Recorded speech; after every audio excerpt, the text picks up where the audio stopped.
बिस्मिल्लाहिर्रहमानिर्रहीम। आज का जो हमारा टॉपिक है ये रिलेटेड है सपोर्ट एंड मूवमेंट से। सपोर्ट और मूवमेंट लिविंग ऑर्गेनिज्म के अंदर वेरी इंपॉर्टेंट रोल प्ले करती है। फॉर एग्जांपल, अगर कोई भी सपोर्ट किसे कहते हैं, anything that holds the body upright, हर वो चीज जो किसी भी बॉडी को अपराइट सीधा खड़ा होने में सहारा देता है उसे सपोर्ट कहते हैं। फॉर एग्जांपल, रेडवुड ट्री जिसकी लेंथ अबाउट 200 से 300 फीट होती है, तो इतना लॉन्ग ट्री अगर सीधा खड़ा है तो किस चीज की वजह से? सपोर्ट की वजह से। अब डिफरेंट मटेरियल्स होते हैं जो सपोर्ट प्रोवाइड करते हैं प्लांट्स के अंदर, जैसे टिश्यूज कोलेनकाइमा, स्क्लेरेनकाइमा हो गए, और डिफरेंट मटेरियल्स होते हैं जो एनिमल्स के अंदर सपोर्ट प्रोवाइड करते हैं। अच्छा, अगर एनिमल्स के अंदर सपोर्ट की बात करें तो हम क्या पढ़ते हैं? स्केलेटल सिस्टम पढ़ते हैं। एनिमल्स के अंदर 3 तरह के स्केलेटन्स होते हैं, एंडोस्केलेटन, एक्सोस्केलेटन एंड जो हाइड्रोस्टेटिक स्केलेटन होता है। अच्छा, अब जो हम फोकस कर रहे हैं एंडोस्केलेटन के टॉपिक स्ट्रक्चर ऑफ बोन पे। जो एंडोस्केलेटन होता है वो इंटरनल फ्रेमवर्क ऑफ बॉडी होता है। किस चीज का बना होता है? बोन्स एंड कार्टिलेज का बना होता है। अब एंडोस्केलेटन का जो मतलब हार्ड पार्ट होता है वो बोन्स बनाते हैं, और जो सॉफ्ट पार्ट होते हैं वो कार्टिलेज बनाते हैं। कार्टिलेज फ्लेक्सिबल होती है और जो बोन्स होते हैं वो हार्ड होते हैं, नॉन फ्लेक्सिबल होते हैं। इसका मतलब यह है कि वो बेंड नहीं हो सकते। अच्छा, अब बोन की स्ट्रक्चर देखें। अब पहले एक्सटर्नल स्ट्रक्चर देखेंगे, बोन के अंदर कौन कौन सी चीजें आ जाती हैं, डायग्राम बनाई हुई है। फिर उसके बाद देखेंगे कि बोन के इंटरनल जो स्ट्रक्चर है, मतलब ओस्टियन वगैरह या हेवरसन कैनाल जो सिस्टम हम कहते हैं, फिर ये सारा डिटेल में पढ़ते हैं। अच्छा, स्ट्रक्चर ऑफ बोन। अब बोन की डायग्राम आपके सामने बनी हुई है। अब इसमें बहुत सारी स्ट्रक्चर्स आती हैं। सबसे पहले अगर बोन को हम इसके रीजन के हिसाब से डिवाइड करें तो जो बोन के रीजन्स होते हैं, एक होते हैं टर्मिनल रीजन्स, मतलब जो एपेक्सेस हैं, जो टर्मिनल्स हैं, ये जो टर्मिनल वाले रीजन होते हैं इसे कहते हैं एपिफाइसिस। ये जो स्वेलन पार्ट नजर आ रहा है आपको, जो टर्मिनल पार्ट्स हैं, टर्मिनल रीजन्स हैं, इन रीजन्स को कहते हैं एपिफाइसिस। फिर उसके बाद ये जो मतलब central part rod like structure होती है, इसे कहते हैं डायफाइसिस या फिर शाफ्ट भी कहते हैं। शाफ्ट इस हिसाब से कहते हैं कि ये दो पार्ट्स को कनेक्ट कर रहा है। अच्छा, अब ये स्मॉल सा पार्ट जो प्रेजेंट होता है विद इन या in between epiphysis and diaphysis, इधर भी और इधर भी, एपिफाइसिस और डायफाइसिस के बीच में जो भी स्मॉल सा पार्ट प्रेजेंट है, इस पार्ट को कहते हैं मेटाफाइसिस। अब ये लॉन्ग बोन है, इस बोन के ऊपर कितने रीजन्स प्रेजेंट हैं? 3 रीजन्स हैं। सबसे पहले ये जो स्वॉलन पार्ट है, जो टर्मिनल पार्ट है, इस साइड भी और इस साइड भी, इसे कहेंगे एपिफाइसिस। फिर जो सेंट्रल रॉड लाइक स्ट्रक्चर है, इसे कहते हैं डायफाइसिस या फिर शाफ्ट कहते हैं। शाफ्ट क्यों कहते हैं? क्योंकि ये दो रीजन्स को कनेक्ट कर रहा है। फिर उसके बाद एपिफाइसिस और डायफाइसिस के मतलब बीच में जो सेंटर प्रेजेंट है, इस जो मतलब ये जो रीजन है, इस रीजन को कहते हैं मेटाफाइसिस। अब ये हो गए रीजन्स या पार्ट्स, मतलब एक्सटर्नल स्ट्रक्चर के हिसाब से। अब इस बोन के अंदर कौन सी चीजें प्रेजेंट हैं, अगर इसको समझे तो एपिफाइसिस वाला जो रीजन होता है, इधर आपको ये स्ट्रक्चर्स नजर आ रही हैं, जो क्या होती हैं? ये स्ट्रक्चर्स इंटरलिंक्ड होती हैं, क्रॉस लिंक्ड होती हैं, और लो वेट बियरिंग, इनका वेट बिल्कुल कम होता है। और ये क्या होती हैं? मतलब क्रॉस लिंक्ड होती हैं। सारी स्ट्रक्चर्स क्या है? आपस में क्रॉस हुई है, आपस में मिली हुई है। तो इन स्ट्रक्चर्स को कहा जाता है ट्रेबिकुला। अब ट्रेबिकुला क्या करते हैं? स्पंजी बोन बनाते हैं। जहां पर ट्रेबिकुला प्रेजेंट होंगे तो वहां पर एक कंटिन्यू बोन नहीं बनेगा। वहां पर जो बोन बनेगा उसके अंदर क्या मौजूद है? स्पेसेस, बहुत सारी स्पेसेस मौजूद होंगी। अब इन स्पेसेस होने की वजह से इस बोन को हम नाम देते हैं कि दैट इज कॉल्ड स्पंजी और कैंसरस बोन।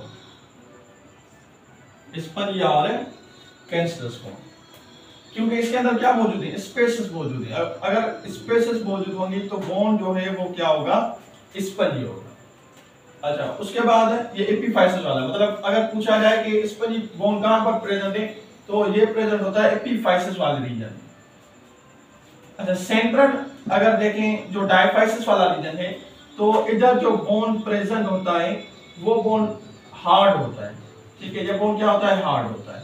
अब ये जो हार्ड बोन है, इस हार्ड बोन को कहते हैं कॉम्पैक्ट बोन। फॉर एग्जांपल, ये जो बोन होता है ये क्या होता है? कॉम्पैक्ट बोन होता है, क्योंकि हार्ड होता है। अच्छा, इस डायफाइसिस के बिल्कुल सेंटर पे क्या प्रेजेंट होती है? एक कैविटी प्रेजेंट होती है। इस कैविटी को कहते हैं मेडुलरी कैविटी। डायफाइसिस जो रीजन है, इस रीजन में सेंटर पे एक कैविटी प्रेजेंट है। इस कैविटी को कहते हैं मेडुलरी कैविटी। अब इस मेडुलरी कैविटी के अंदर येलो बोन मैरो प्रेजेंट होगा।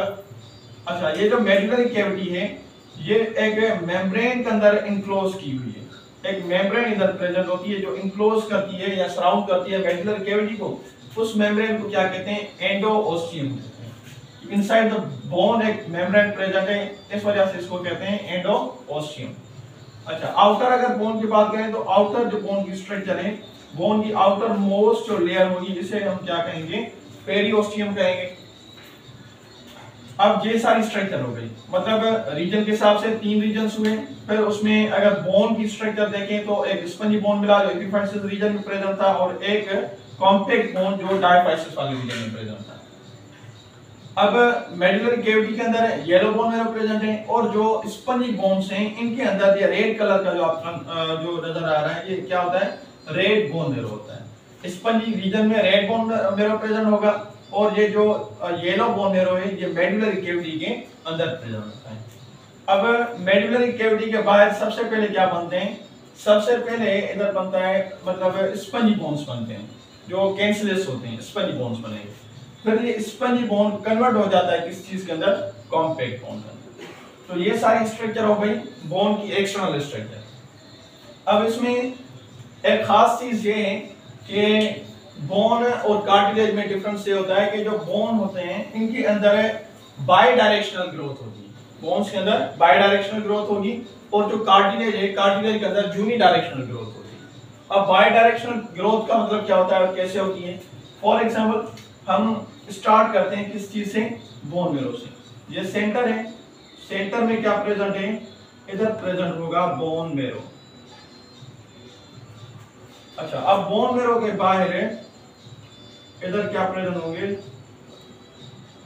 मदर सेल्स होंगे। इन मदर सेल्स को क्या कहते हैं? ओस्टियोब्लास्ट सेल कहते हैं।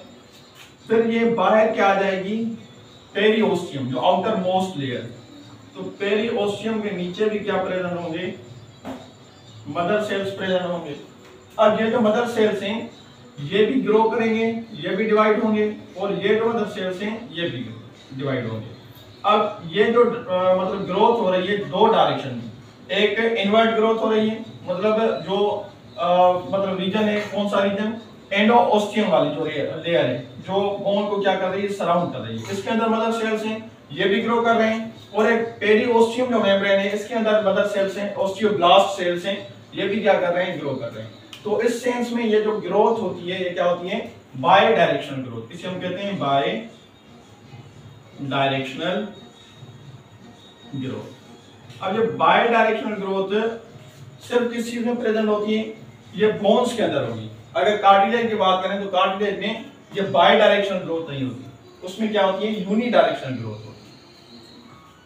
अच्छा, ये होगी स्ट्रक्चरल जो एक्सटर्नल स्ट्रक्चर है बोन की। उसके बाद कंपोजिशन की अगर बात करें तो जो बोन की कंपोजिशन है, मतलब बोन्स कौन से मटेरियल के बने होते हैं, तो बोन कंपोजिशन के हिसाब से बोन के अंदर 2 तरह के मटेरियल्स होते हैं।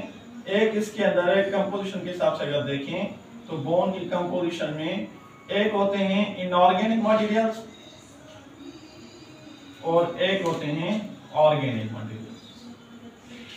लेकिन जो रेशियो होता है वो इनऑर्गेनिक का ज्यादा होता है। इनऑर्गेनिक होते हैं 60% टू 70% और ऑर्गेनिक होते हैं 30% टू 40%। अच्छा, इनऑर्गेनिक में कौन सी चीजें आ जाती हैं? इसमें मोस्टली मिनरल साल्ट होते हैं। कौन से होते हैं? कैल्शियम फॉस्फेट और calcium carbonate. Calcium phosphate and calcium carbonate, ये दोनों इनऑर्गेनिक मिनरल साल्ट्स हैं। ये साल्ट इनऑर्गेनिक पार्ट बनाते हैं किस चीज का? बोन का। ऑर्गेनिक की बात करें तो ऑर्गेनिक में एक तो प्रेजेंट होता है बोन मैरो, ठीक है, बोन मैरो प्रेजेंट होता है। अच्छा, बोन मैरो के बाद इसमें क्या प्रेजेंट होगा? बोन मैरो के बाद इसके अंदर प्रेजेंट होता है कोलाजन प्रोटीन। कोलाजन, अब ये जो कोलाजन प्रोटीन होती है इसे ऑस्टियम के अंदर स्टडी करेंगे। ये जो कोलाजन प्रोटीन है ये क्या करती है? स्ट्रेंथनिंग करती है, मतलब बोन को स्ट्रेंथ प्रोवाइड करती है क्योंकि ये हार्ड फाइब्रस प्रोटीन होती है। तो ये कंपोजिशन है बोन की। इनऑर्गेनिक जो पोर्शन है बोन का, उसके अंदर कैल्शियम फॉस्फेट और कैल्शियम कार्बोनेट दोनों मिलते हैं। लेकिन अगर मेनली बात की जाए मोस्टली क्या प्रेजेंट होता है, तो वो कैल्शियम फॉस्फेट होगा। अगर ऑर्गेनिक की बात करें तो ऑर्गेनिक में क्या प्रेजेंट होते हैं, बोन मेरो होता है और उसके बाद कोलाजन प्रोटीन। अगर इसमें वाटर की परसेंटेज देखें तो वाटर 10 से 20% वाटर प्रेजेंट होता है बोन के अंदर। अच्छा, उसके बाद मेन जो है बोन मेरो। बोन मेरो का इंपॉर्टेंट रोल है किस चीज के अंदर, बोन के अंदर। बहुत सारे फंक्शंस हैं जो बोन मेरो परफॉर्म करते हैं। अब बोन मेरो को सबसे पहले हमने क्लासिफाई किया था कि एक जो बोन मेरो जो स्पंजी बोन के अंदर प्रेजेंट है वो कौन सा होता है, रेड बोन मेरो होता है। अब रेड क्यों है, क्योंकि ये रेड सेल्स को प्रोड्यूस करता है। अच्छा, उसके बाद जो मेडुलरी कैविटी के अंदर इनक्लोज था येलो बोन मेरो। तो ये जो येलो बोन मेरो होता है, तो येलो बोन मेरो क्या करता है, फैट को स्टोर करता है। तो फैट येलोइश कलर होती है, इस वजह से ये येलो होता है। अब दो तरह के बोन मेरो है, एक येलो बोन मेरो और एक रेड बोन मेरो। अब दोनों को अलग से देखेंगे तो जो रेड बोन मेरो होता है, red bone marrow, red bone marrow इसके अंदर है हेमोपेटिक स्टीम सेल्स होते हैं। इसके अंदर क्या होते हैं, हेमोपेटिक स्टीम सेल्स होते हैं। अब ये जो हेमोपेटिक स्टीम सेल्स हैं ये क्या होते हैं, मल्टीपोटेंट होते हैं। They are multipotent.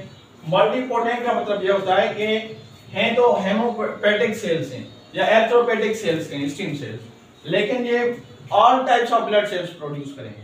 हेमोपेटिक हैं लेकिन जो ब्लड सेल्स प्रोड्यूस होंगे, ऑल टाइप के ब्लड सेल्स प्रोड्यूस होंगे हेमोपेटिक स्टीम सेल्स हैं।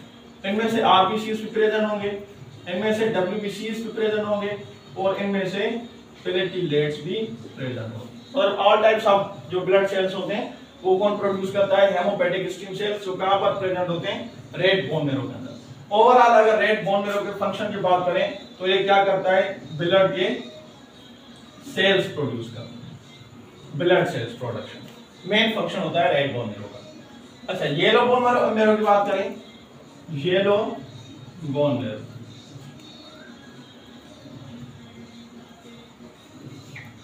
Yellow bone marrow. अच्छा, अब ये जो येलो बोन मेरो होता है, येलो बोन मेरो के अंदर दो तरह के सेल्स होते हैं।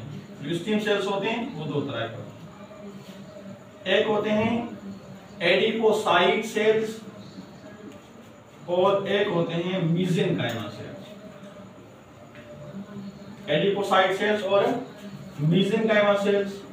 अब ये जो मेसेनकाइमा सेल्स हैं ये क्या करते हैं, ये प्रोड्यूस करते हैं बोन को, उसके बाद कार्टिलेज को और मसल्स को भी करते हैं, लेकिन फैट को भी ये प्रोड्यूस करेंगे। मेसेनकाइमा सेल्स कहां पर प्रेजेंट हैं, ये प्रेजेंट होते हैं येलो बोन मेरो के अंदर। ये क्या प्रोड्यूस करेंगे, बोन, कार्टिलेज, उसके बाद फैट। अच्छा, एडिपोसाइट सेल्स का काम ये होता है कि ये जो फैट प्रोड्यूस हो रही है इसको क्या करते हैं, स्टोर करते हैं। इनका काम होता है स्टोर फैट, ये फैट को स्टोर करते हैं। तो ब्लड के सेल्स की प्रोडक्शन का काम रेड बोन मेरो करता है। इसके अंदर हेमोपेटिक स्टीम सेल्स होते हैं। और येलो बोन मेरो का काम क्या होता है कि इसके अंदर दो तरह के सेल्स होते हैं, एडिपोसाइट सेल्स और मेसेनकाइमा सेल्स। मेसेनकाइमा सेल्स बोन्स, कार्टिलेज और फैट को बनाते हैं, और जो एडिपोसाइट सेल्स होते हैं ये क्या करते हैं, फैट को स्टोर करते हैं। तो ये दो तरह के क्या होते हैं, बोन मेरो होते हैं। बोन मेरो जो येलो बोन मेरो है ये कहां पर प्रेजेंट होता है, मेडुलरी कैविटी के अंदर प्रेजेंट होता है। कौन सी रीजन में, डायफाइसिस वाले रीजन में। और जो रेड बोन मेरो होते हैं ये कहां पर प्रेजेंट होते हैं, स्पंजी बोन है मतलब एपिफाइसिस वाले रीजन में प्रेजेंट होते हैं। अब होता क्या है कि at the time of emergency, injury या एक्सीडेंट वगैरह जब होता है तो उस वक्त जो ब्लड है बॉडी को लॉस हो रही होती है, मतलब सारी जो ब्लड है बॉडी की वो लॉस हो गई। अब क्या करना है, अब इस बोन मेरो को ज्यादा ब्लड सेल्स प्रोड्यूस करने हैं। तो उस कंडीशन में ये होता है कि ये जो येलो बोन मेरो है ये भी कन्वर्ट हो जाता है रेड बोन मेरो के अंदर। और कौन सा फंक्शन परफॉर्म करता है, ब्लड के सेल्स को ये प्रोड्यूस करेगा, मतलब जो फंक्शन परफॉर्म होगा रेड बोन मेरो का फंक्शन परफॉर्म करेगा। तो ये भी पॉसिबिलिटी है कि जो येलो बोन मेरो होता है ये कन्वर्ट हो सकता है रेड बोन मेरो। अच्छा, उसके बाद अगर सेल्स की बात करें तो जो सेल्स होते हैं बोन्स के, अच्छा बोन्स की स्टडी को कहते हैं osteology. The science deals with the study of bones that is called osteology. अब ओस्टियोलॉजी क्यों कहते हैं? क्योंकि जो मैच्योर सेल्स होते हैं बोन के, वो कौन से होते हैं? ओस्टियोसाइट्स होते हैं। अब ओस्टियोसाइट मैच्योर सेल्स हैं, लेकिन इसके अलावा ओस्टियोब्लास्ट भी प्रेजेंट होते हैं जो बोन फॉर्मिंग सेल्स होते हैं, और ओस्टियोक्लास्ट भी होते हैं जो बोन ब्रेकिंग या बोन डिसॉल्विंग सेल्स होते हैं। अच्छा, अब ये सेल्स कहाँ पर प्रेजेंट होते हैं और ये मतलब जो सेल्स हैं ये बनते कैसे हैं?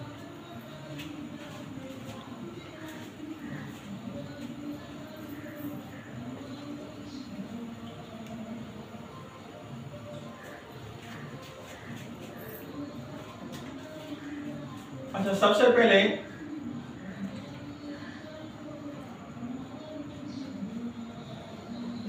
ओस्टियोजेनिक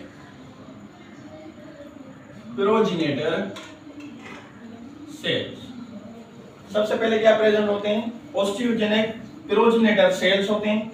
अब ये ओस्टियोजेनिक प्रोजेनिटर जो सेल्स होते हैं ये फॉर्म करते हैं किस चीज को? ओस्टियोब्लास्ट को फॉर्म करते हैं। किस चीज को फॉर्म करेंगे?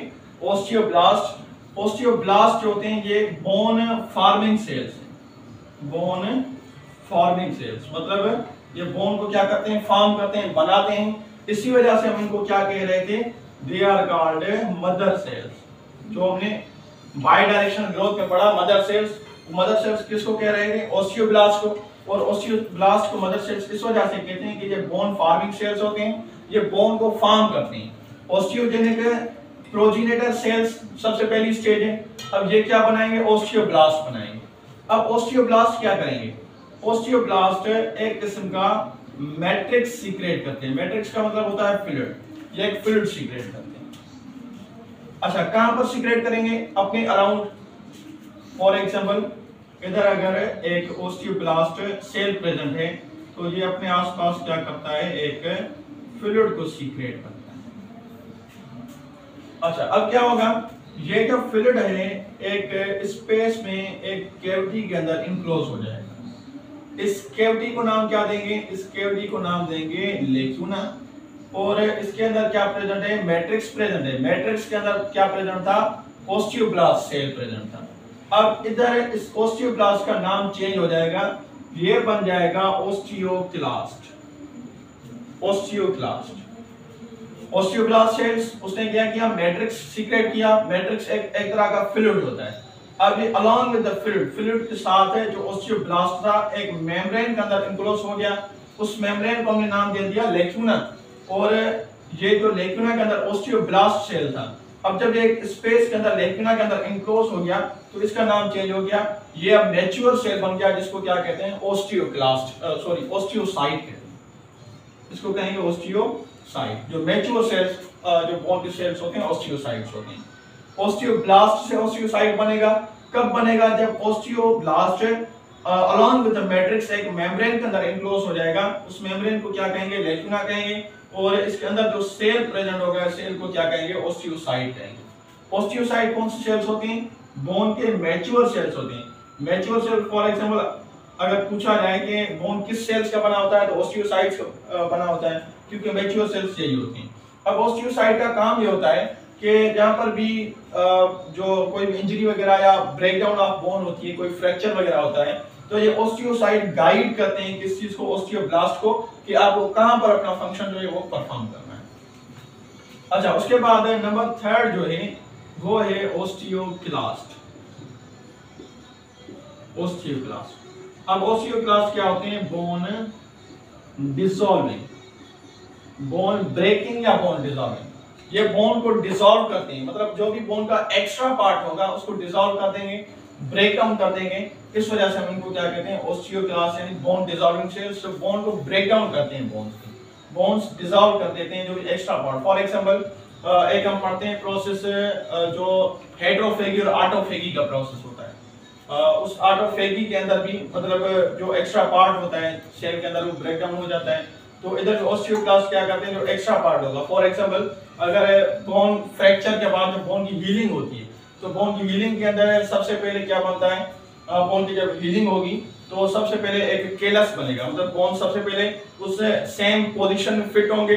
अब उस बोन्स के अराउंड एक कार्टिलेज और ओस्टियोब्लास्ट सेल एक सॉफ्ट मास बना देंगे टिश्यूज का। उस मास को क्या कहेंगे? केलस कहेंगे। अब ये जो केलस का एक्स्ट्रा पार्ट है, फ्रैक्चर के बाहर जो एक्स्ट्रा पार्ट है केलस का, उसको ओस्टियोब्लास्ट क्या कर देंगे, डिसॉल्व कर देंगे, ब्रेक डाउन कर देंगे, और उसके बाद वो जो केलस है वो कन्वर्ट होना स्टार्ट होगा किस चीज के अंदर, वो स्टार्ट होगा कॉम्पैक्ट बोन, जो एक मतलब हार्ड बोन होता है उसके अंदर कन्वर्ट हो जाएगा। तो ये स्ट्रक्चर थी किस चीज की, सेल्स। 3 टाइप ऑफ सेल्स थे, सबसे पहले ओस्टियोब्लास्ट, उसके बाद ओस्टियोसाइट और उसके बाद ओस्टियोक्लास्ट। अच्छा, अब लास्ट और मेन जो स्ट्रक्चर है बोन के अंदर वो कौन सी है, वो है ओस्टियोन्स। अब ओस्टियोन्स आर वेरी इंपॉर्टेंट स्ट्रक्चर। सबसे पहली बात ये कि जो ओस्टियोन होते हैं,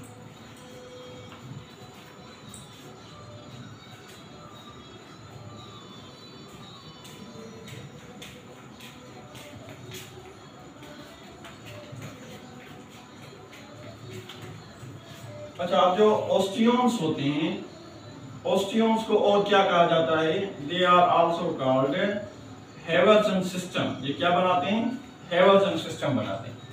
जो ओस्टियोन है, osteon are cylindrical structures, cylindrical structures. ये कहां पर प्रेजेंट होंगे, present in compact bone only. ये कॉम्पैक्ट बोन में होंगे, स्पंजी बोन में प्रेजेंट नहीं है। अच्छा, उसके बाद they are present in mammalian long bones. अब ये बात याद रखनी है कि जो भी वर्टिब्रेट्स हैं, फिशेस, एम्फिबियंस, रेप्टाइल्स, बर्ड्स और मैमल्स, ये सिर्फ और सिर्फ मैमल्स के अंदर ही प्रेजेंट होंगे। तो आप कह सकते हैं कि osteons are the characteristics of mammalian bones. ये मैमेलियन बोन्स के अंदर प्रेजेंट होंगे, लेकिन मैमेलियन जो बोन्स हैं इनके भी लॉन्ग बोन्स, जैसे फीमर हो गया या ह्यूमरस बोन हो गया, इसके लॉन्ग बोन्स में प्रेजेंट होते हैं।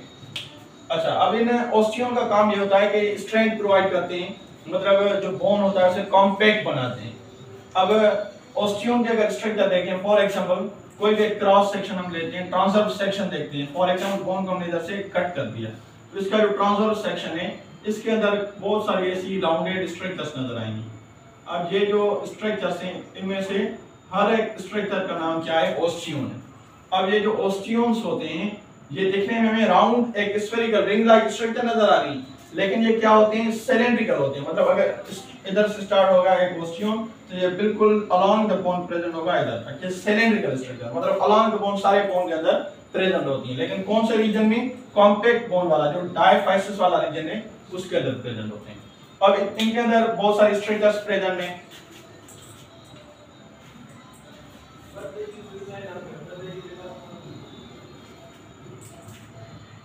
अच्छा, इसके अंदर जो स्ट्रक्चर्स प्रेजेंट हैं वो कौन सी होती हैं, मतलब कंपोनेंट्स ऑफ हैवर्सन की बात करें तो सबसे पहले इसमें लैक्यूना, उसके बाद लेमिला, उसके बाद हैवर्सन, केनाल और कैनालिकेलस स्ट्रक्चर्स। ठीक है, 4 चीजें प्रेजेंट। अब हम ड्रा करते हैं ओस्टियोन को। फॉर एग्जांपल ये क्या है, ओस्टियोन।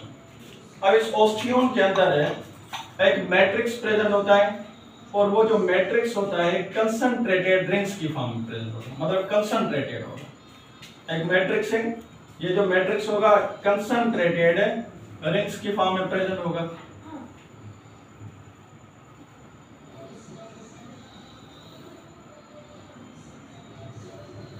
ठीक है, मैट्रिक्स प्रेजेंट है।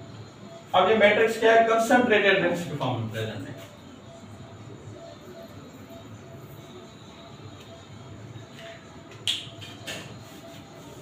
जब फिर क्या आ जाएगा, मैट्रिक्स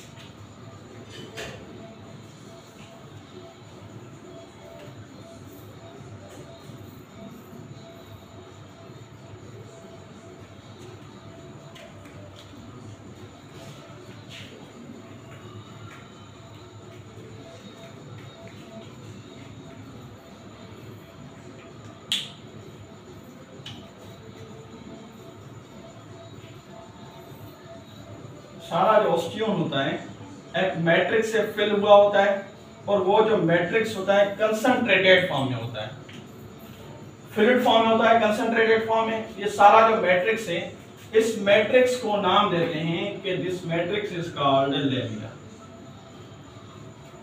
मैट्रिक्स क्या है? लेमिला। मैट्रिक्स सारा जो ओस्टियन है उसके अंदर मैट्रिक्स प्रेजेंट है और उस मैट्रिक्स को क्या कहते हैं? लेमिला कहते हैं।